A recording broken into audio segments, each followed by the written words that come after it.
Pemirsa, burung daro peliharaan hilang di Gasak Maling yang aksi terekam kamera pengawas CCTV.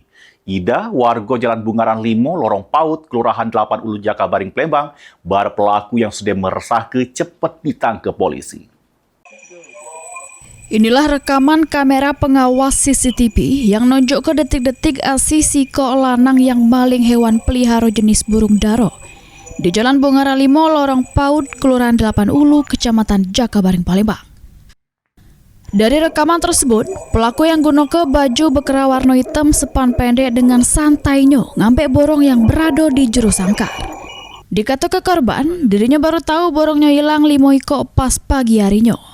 Korban berharap pelaku yang terekam jelas kamera pengawas ini bisa cepat ditangkap, karena juga sudah dibuat laporan polisi di Polsek Seberang Ulu 1 Palembang.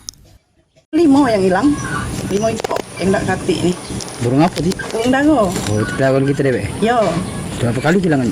lanaman kami lah resah. Ayam, burung, tak sekali 2 kali kami ni. Heru Wahyudi, PAL TV.